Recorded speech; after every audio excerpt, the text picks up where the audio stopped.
Hello, everyone. This is Coach Stacy here with Coach Allie, and we have started into a new month for our podcast. And so this month we are talking about preparing your brain for competition. So this is the time of the year where we're working on preparing ahead of time for meet season. And one of the, of course we're doing mindset training, so it could easily feel like, well, everything's preparing your brain. But like this month, we really are focused on very specific, kind of more, I guess, more common tools that people use in sports psych for competition. And so today we are going to talk about visualization, but I think we're going to talk about it in a way that's probably a little different than a lot of what you've heard. So visualization is so fascinating because of the way that it actually works within your body and in your muscle memory and all of that. And Allie's going to talk about that in just a minute. But I want to start with a few disclaimers about visualization. A lot of gymnasts really struggle with visualization because at the end of the day, it still comes from a lot of the stuff that we've worked on up until here, which is if you don't believe your thoughts about something, then it's hard to visualize that something happening. So if you have the thought, I've got this, and the kid is trying to visualize them doing a skill or them showing up at a meet and competing well when they don't believe they can, it's often going to be very difficult for them to visualize themselves doing that. And a lot of times when we encourage them to use visualization, it's in situations where they can't yet physically do the skill or where they've been struggling with the meet. And so it is important for them to go back and do the mental thought work that we've been talking about over, all summer, all fall to get to this point, to where they're actually trying to visualize things they believe. And so when they don't, we have a few options for them of ways that they can build themselves into visualizing things they believe. So stay tuned till the end for that. But it's helpful if instead of trying to visualize like something they don't believe, visualizing a middle step towards this. So like, for instance, let's say they're trying to visualize themselves, doing their acro series on the high beam, but they don't believe they can do that. So maybe they visualize themselves doing their acro series on the medium beam or the low beam successfully, 8 times out of 10 or something like that. And so like trying to get it down to something that they do believe they can do that maybe is just a little step above where they're currently at. Maybe they don't think they can hit in competition. And so they're going to visualize themselves doing a wobbly but no fall routine. So just something to help build them towards that. But I want to give this caveat about visualization. And this is something that I've learned recently that was really helpful for me. So I always want to pass it on, is that because a lot of us learn so differently, you always hear some people are visual learners, some people are auditory learners, some people are kinesthetic learners. But even beyond that, our brains actually like process and think differently. And so sometimes people have a hard time visualizing because they can't actually see it. They might hear it. They might feel it. Some people even, and I'm one of these people, just kind of see a general blackness, but they know that the image is happening. So it's like they just like sense that it's, or they can like tell. So it's like, I can visualize myself doing something, but I can't actually like see it like a movie in my head. And so just helping your kids that if they're like, I can't ever visualize, like it might be because they think they need to visualize visually when they actually are going to hear it or smell it or feel it instead. And so just tell them to like, sometimes if they have a problem visualizing, just say imagine in your head, because imagining can be encompassing of all of that and not just of actually seeing it visually. But Allie, why don't you jump in and tell us about how visualization works in the brain and the muscles? Yeah. Okay. So This was one of my favorite classes in, I have a master's degree in human performance and applied sports science, which is kind of strength and conditioning, and a lot of those people that are going to go into those higher degrees. So anyways, we had a motor learning class where we did a lot of learning about the process of the brain actually sending your muscles in your body those signals, and like what that was and what muscle memory was like. And it was just so interesting to me. And some of the research articles that we went through of like what visualization did for you compared to what actual practice did for you, and how using that in combination can actually get you your greatest results was insane. So let me start by, when you are doing any movement, your brain basically sends a pattern of electrical signals down to your muscles to tell them to work and to do it. So if you have a gymnast that you're like, oh, it's muscle memory to do a cartwheel, it's because your brain has actually memorized that motor pattern, like that pattern of signals to be sent down to those muscles. The amount that like how strong that sends is how hard your muscles work in order to make that happen. So like when you're doing a squat, if you're like telling your leg muscles, like if the stronger the signal, the more you're going to be able to lift, basically.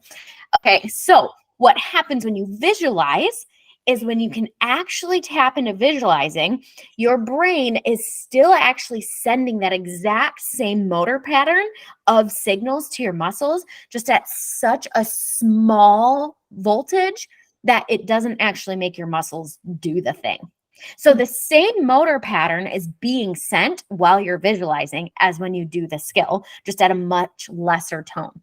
And so that's why, if you look at the research studies, there's one for basketball players, I believe, shooting free throws, but there's a group that does no visualization and no practice. There's a group that does just visualization, no practice, a group that does just practice, no visualization, and then a group that does both visualization and practice. And by far, they did the best, which makes sense. They're visualizing and they're practicing, and they're able to visualize even like changes, successful things. Like you can recreate and make changes in your motor patterns from visualization. Crazy. So anyways, they did the best. Then it was just practice, because you're sending those signals at a stronger like rate, right? Like you're sending stronger signals. So that one's next. Then just visualization. And then obviously doing nothing was the worst. And so coming back, I think it's super fascinating that in that study, the just visualization actually barely did worse than the just practice. Like it wasn't that big of a difference between those two options. It was lower, but not that much lower, which you wouldn't think that. Like you would kind of think like, I don't know, it'd be like 50% of the best and then 25 and 20, but it's like not even, they were actually fairly close. Yeah. And I think it's amazing to see how much better the just visualization group does than the nothing. Because like, especially those girls that are injured that like can't do the skill, Yes. like the difference it makes for them to be able to come in and visualize and do some strength work or whatever it is they can do can be astronomical in coming back. And I think that showed for me as a college gymnast when I learned how to visualize well. I'm not gonna lie, I kind of got hurt a lot. I had just weird fluke things. Like I got Tommy John surgery on my elbow because I was supposed to do a double pike, and on my round off, my elbow just like decided it was done. So like I had to get Tommy John surgery, huge surgery. I came back unbelievably fast. Unbelievable. Like the average coming back from Tommy John is 11 and a half months, and I was full ready in 7. Wow. And yeah, and I competed 3 events in 7. Like, and I came back like competing at one of my highest levels. And I truly believe it's because I learned how to properly visualize like during that time. Like Yeah.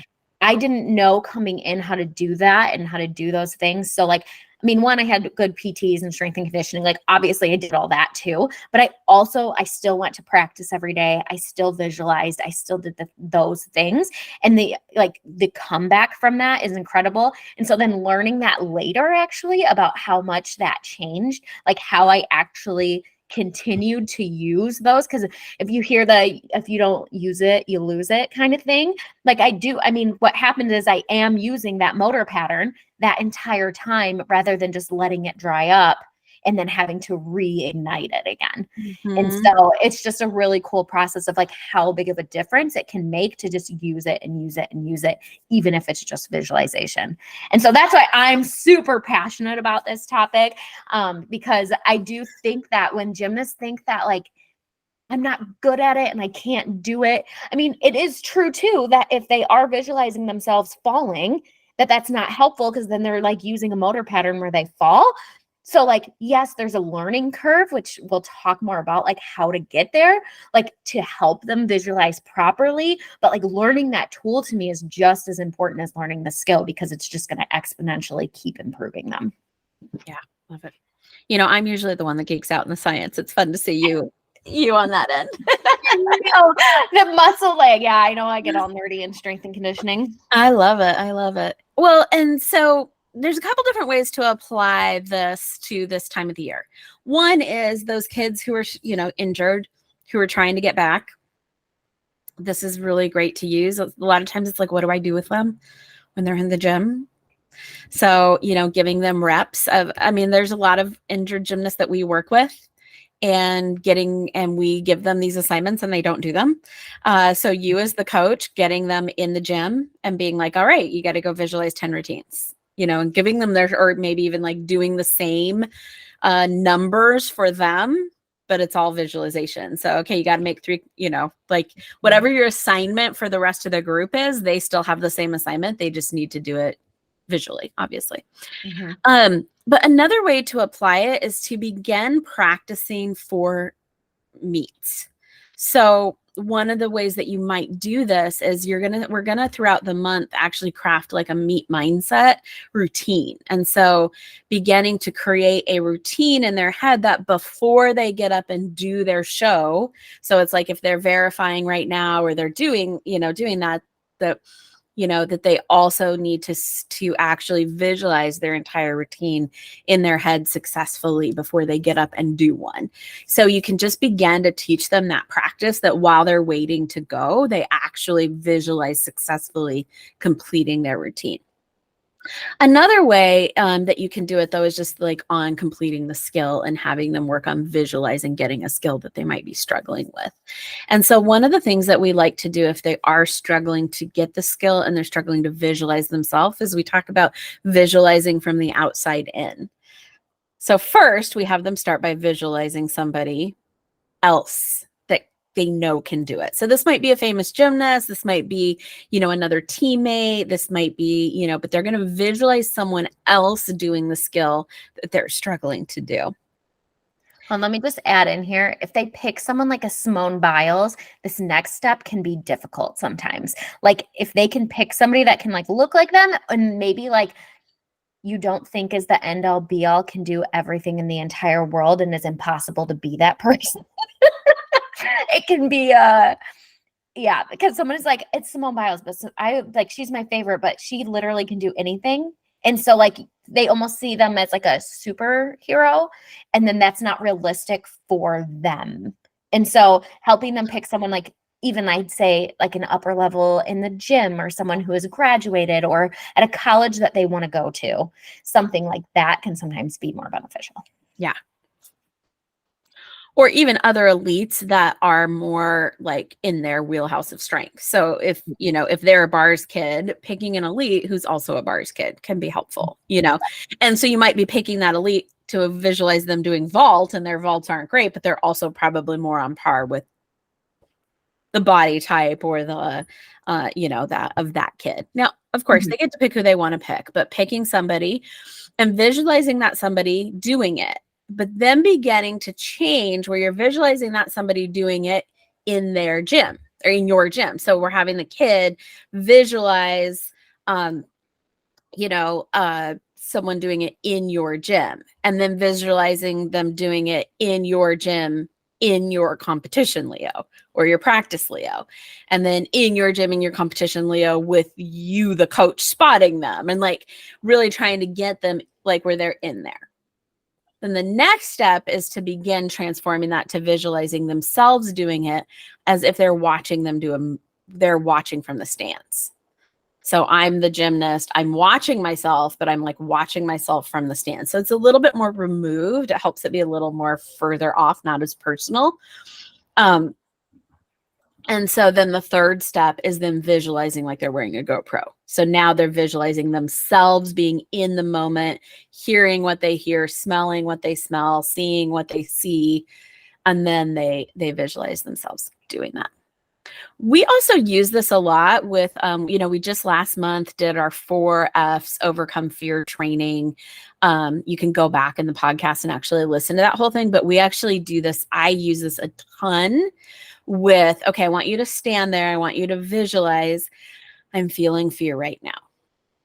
I want you to like pretend you're standing, you're up on the high beam, you're getting ready to go. I'm feeling a fear right now. That's okay. Fear is understandable. Breathe it in. Allow the fear to be there. But a fear is just not useful because I don't need to run for my life. So a more useful emotion is determined. I'm determined on this turn to sit square and push through my toes. And so then I'll have them visualize that with me like 3, 4, 5 times so that they can like understand the process of how to do that. So it can be really helpful to also visualize doing those things. And it's easier for them to visualize that because like sometimes even we cut it off before they do the skill, or I do, and like just helping them start to visualize them in the gym and getting ready, because that's a believable situation for them. Yeah. But then you're not practicing doing it incorrectly. So even just having them practicing, like visualizing being in a gym or being in the meet or being like in this situation can be really helpful to like learn the visualization tools. Yeah. And then, so finally starting to visualize being in meets even now. And so like, sometimes I used to have my kids visualize that they were like an Olympian. And then they were coming back, remembering when they did this level 8 meet or when they did this level 9 meet. And so it kind of helps them be like, oh yeah, I wouldn't be stressed about it at all. I'd be like, whatever, this was this, da, da, da. And so like, helping take some of that pressure off, but I have them visualize like, hey, if you know what this gym looks like, if you've been there last year, or you can get on and look, or what this podium, or where this meet is going to be. And like, just begin to visualize yourself being at meets, going through warm up, and starting to visualize. By the time we get to meet season, it won't be nearly so like, oh my gosh, I'm at a meet. It's going to be much more like, yeah, been doing this for months. So anything you can do to help them begin that process now. We're going to keep on this. Go ahead, Allie. Anything left? Oh, I wanted to share even, so in college, most of us didn't practice the day before the meet. Some of us did a few touch things or last minute things, or if we weren't in a lineup, maybe we did. But like if you were in a lineup on multiple events, oftentimes you didn't actually touch the equipment to give your body some refresh. And by then, hopefully you've already done what you need to do to be competing. Right. And so we would already know at that point, we would know the order that we were competing, which most of you get that before any club competition, right? You know what event you're starting on, who you're rotating with, where it's at. So we legitimately would like, if we couldn't remember what the gym looked like, we would look it up, and then we would think about what event we were starting on, and we would go travel to each event and go in order of what we were competing and visualize ourselves. And we would practice like being like, okay, I'm after this person. This is what I'm going to be doing. And like touching the equipment and being at that location and playing floor music and like all the things. I mean, by the time I got to the meet, it was like, it wasn't even like a new situation because I had already lived it, more like deja vu.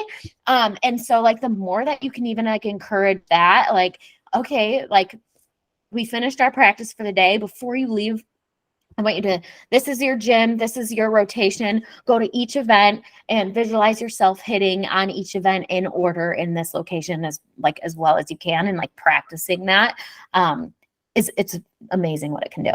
Yeah, love it. Cool. All right. We'll see you guys next week when we talk about affirmations. Bye. Bye.